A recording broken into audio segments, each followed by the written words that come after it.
The Denver Broncos keep adding to their win column as they defeated the Las Vegas Raiders at home this past Thursday in primetime 10-7, improving their overall record to 8-2. This puts them in a three-way tie with the Colts and the Patriots for the best record in the league. After watching that game, do the Broncos look like a top three team in the AFC? And do we need to have a conversation about the Raiders organization overall? Colts, I will Patriots, and say, Eagles. No, I was just saying Colts, Patriots, and Eagles for the best record. Go ahead. got you. Okay. Yeah, for me in terms of Denver, it's not Nobody pretty. Ken asked. I'm sorry No, about I that. ain't talking to you. I He's ain't talking talking about me, about you. people. I got you. But in terms of Broncos, it's ugly, but they're winning, and they're winning a lot of different ways, which I think bodes well for a team like this where they are in their level of progression for the playoffs. They made it last year. I think Sean Payton knows what it takes to win in this league, and we're seeing that. We're seeing that by any means necessary with this team. They've won a couple of pretty games, not many, but the majority of them have been ugly. But we know this, that they have an identity. We know that they're going to go out there and they're going to play defense, and they get sacks and they get turnovers and they cause havoc.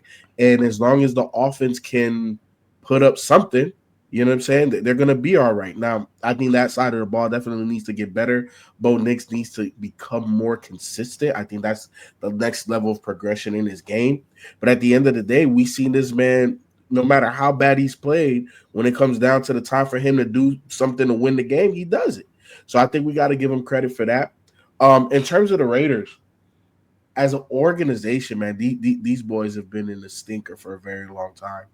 And I think that they've moved in the right direction by getting a future Hall of Fame head coach, somebody that has won a Super Bowl, somebody that has built it from the ground up. I do question Chip Kelly a little bit, mainly because we haven't seen the sustained level of success in the NFL with that style and just the way that he is as a person and coach. He doesn't necessarily galvanize players. Um, it don't look good over there in Oakland or Las Vegas. I'm sorry. It doesn't look good over there. And I think it all starts up front with that offensive line. They have one of the worst ones in the league. You look at what's the running back name? I'll be bad with names. Yeah, he's that Ashton shit. Genty. Don't even say his name. You don't deserve Ashton it. Genty. Nah, look, that's not 100% his fault. The hit rate behind the line of scrimmage is ridiculous.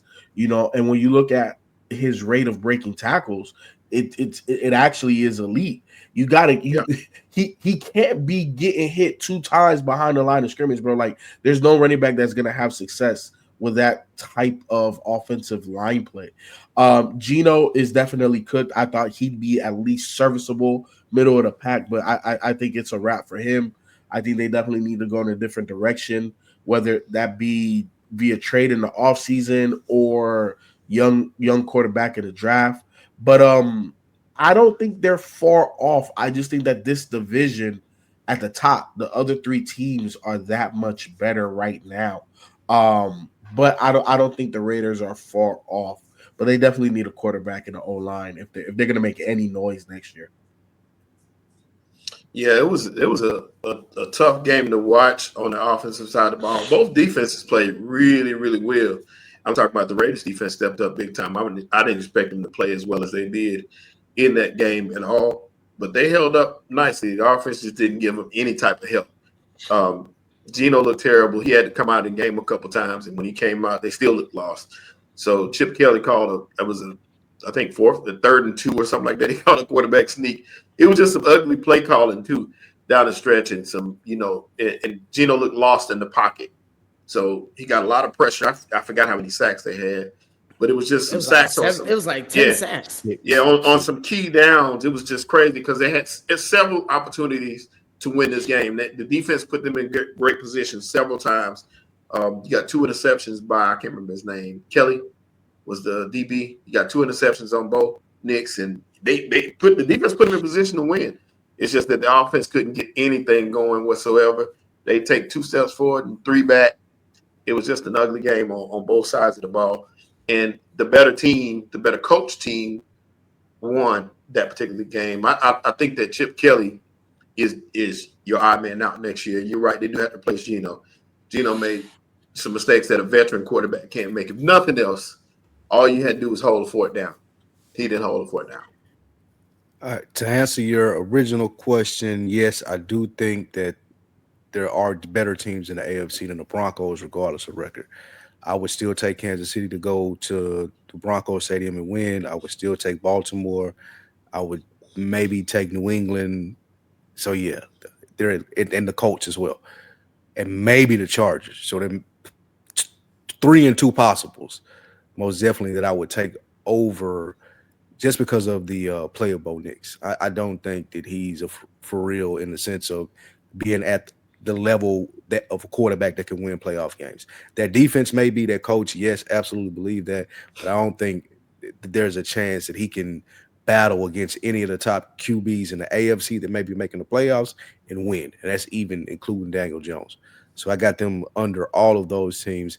As far as the Raiders, they got one good player, Brock Bowers. That's it. No, Max. Like, however, Yeah, Max Crosby. Offense. You're talking about offense, right? Yeah, and I meant offense, but yeah, you're right. Max Crosby is good as well, but there's not a lot for them to build around.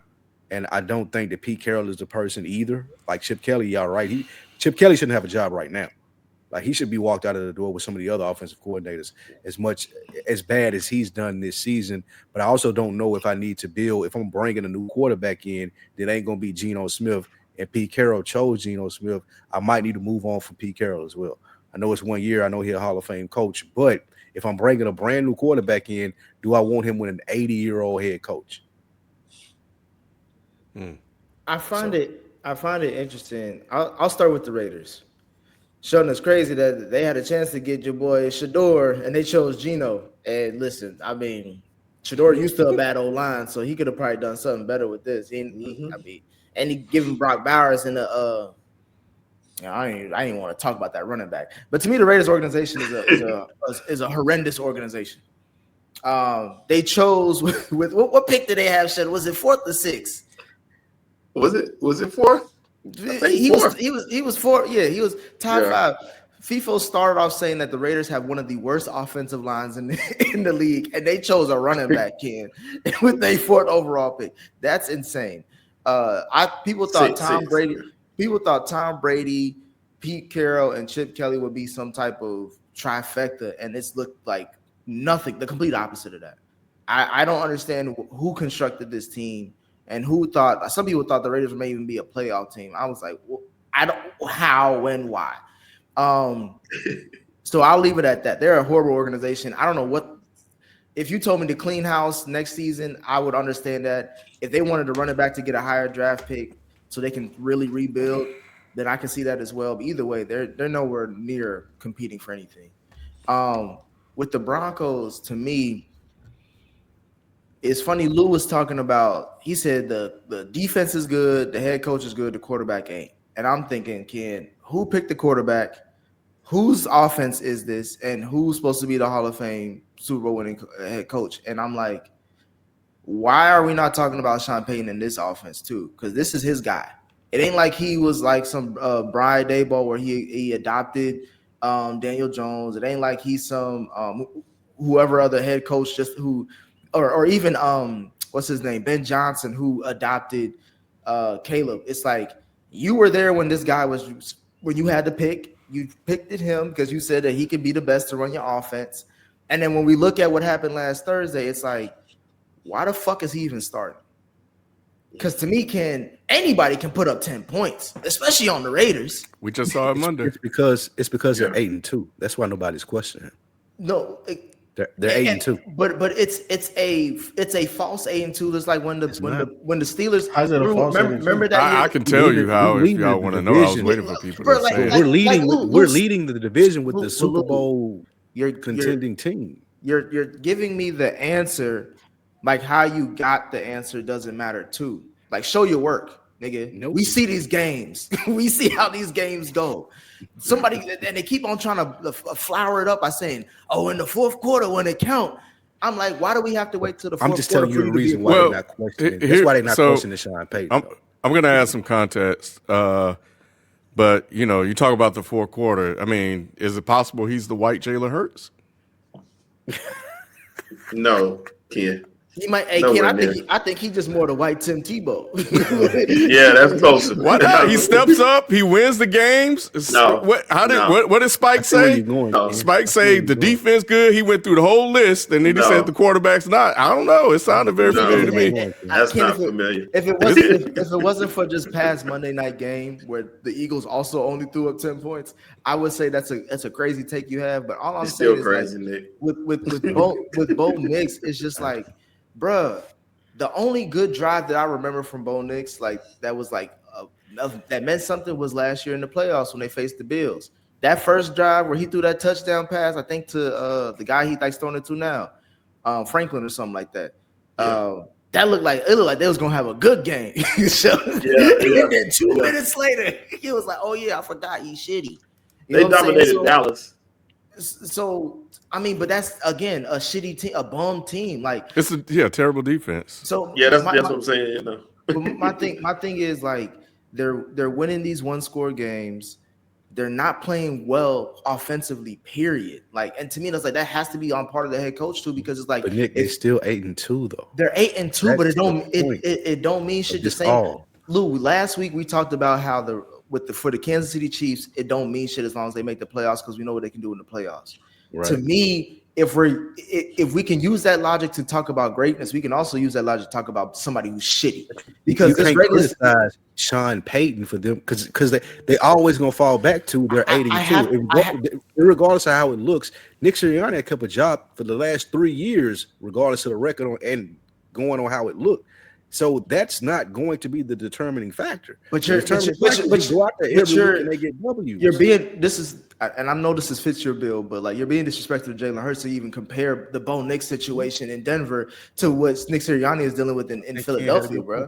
Like we've seen enough of Jalen Hurts at this point to know that what he can do and what he can't do, and he can do a lot.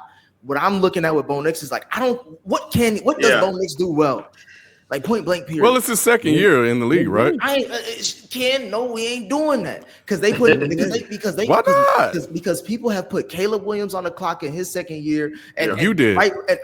Rightfully so. Rightfully so. Rightfully so. And then we also, FIFA, while his goofy ass looking at me that way, people also put Jaden Daniels on the clock this year as well too, and Drake May, and we all are talking about all these. I'm saying we're all talking about these quarterbacks with an honest take, with an honest eye, with an honest scope, looking at how these games are won and lost. And we keep on just saying, oh shit, like they keep winning. And I'm like, bruh, I told y'all, but when Bo Nix got drafted, I'm never going to really try to focus on Bo Nix because he ain't shit. It's all going to be based off of Sean Payton. The same way Kyle Shanahan is arrogant with his quarterback, so is Sean Payton, bruh. He really think he could turn anybody into Drew Brees. He really think that this team is one of the best teams in the league, period. And defensively, he's right. But offensively, bro, it is horrendous. That Thursday night game was an eyesore, bro. That was an eyesore. So what I want to say is, Lou, they are 8-2. The record is what it is. They have a winning record. We can't deny that, right? But let's talk about some of these wins. Out of those 8, the 3-6, Jake Browning led Bengals. The 2-7, Geno Smith led Raiders by 3 points. The 3-5, Davis Mills led Texans by 3 points. The 1-7, Justin Fields led Jets 13-11. The 2-7, Jackson Dart led Giants by 1 point. And the 1-8, Cam Ward led Titans by 1 score. Saw that on Twitter. Shout out on November 6th. So shout out to that. What though, Ken? The 8 wins from the Colts and the 8 wins from the Patriots are no better. I promise you that. I know. I saw the same thing about the Patriots too. I saw the same thing about the Patriots. Like nobody really respects their win. So same thing with the Colts. About the AFC this year, you're going to have the bottom seeding teams, Kansas City, Baltimore, and whoever's lucky to get in at number 7 right there. I don't know if it's going to be Buffalo or if they're going to win it. Well, Buffalo probably won't win the division. So you're looking at Buffalo, Baltimore, and Kansas City going on the road against these teams in the AFC. Who you think going to win? Yeah. It's gonna be I understand all that, but I think sometimes these records can be fool's gold. But they won and they needed. I mean, if you're a good team, you're supposed to beat bad teams, even if you may be a bad team yourself. So they managed to do it. And what happens when they get into a real situation where they're gonna need a little bit more? So we'll see. We'll find out. But I think the Patriots just went out and got a quality win, right? They did Against the Bucks on the road. That's their second best win of the season. They don't have anybody else the rest of the season. That But it's crazy to think, though, in this playoffs, you got Patrick Mahomes, Lamar Jackson, and Josh Allen all starting on the road. That would be crazy. I think with the Patriots, though, I think what we definitely have to give them credit, and you play whoever it is on your record, right, or on the schedule. Yeah. Drake May has taken a jump forward in quarterbacking. Let's just be honest. And I think that when you have a quarterback that's playing the way that he's playing, with a head coach that we know has had success in this league, not necessarily being a quarterback guru, but being a CEO of a team, and really emphasizing the defense. And you have a quarterback this young, this good, playing this good with an OC that has had a Hall of Fame quarterback previously. I'm not saying that they're going to be world beaters, but I think they out of the teams that were trashed last year or coming into the season, we didn't think that they were going to be that good. I think they're the team that I fear the most just because of the quarterback. Broncos, I fear. Mm-hmm. Keep going. I was going to say Broncos, I fear because of the defense, but when you have a quarterback playing like the way Drake May is playing, bro, like anything can happen. They may have gotten that one right, FIFO. They may have gotten that one right. I feel bad for the brother, but it does look different. No, I think my thing with that situation is they knew they wanted Mike Vrabel before they even hired Gerard Mayo. They did. That was the thing. I don't know why they made him wait. I don't know why they even wasted everybody's time with Gerard Mayo. But the fact is, like, when they hired him, it was like, all right, then if you're gonna hire him, at least give him time to develop. And they didn't even do that just to go hire Mike Vrabel. That's why I was just like, what the fuck is going on? Like, congrats to them. I know New England's happy because they got their guy, they got their quarterback, and this is a great second year for him. But it was just a goofy ass way of how they went about it.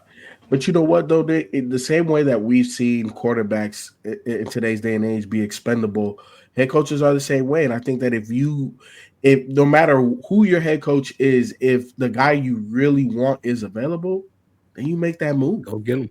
But then that's what I'm saying. They didn't. He was available. But they did. Well, hey, at the sacrifice of the black man, they let him 100% for a reason. Hey, maybe Vrabel said, I need a year off.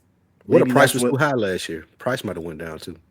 Yeah, so we don't know. Said the Cowboys want me and whoever the Saints want me. So you just have this black head coach just take all these losses. Well, I mean, and he's never going to get another head coaching job. The report back on Gerard Mayo was he wasn't qualified for the job. He's never going to get another head coaching job. He was never qualified from the job when they hired him to do the job.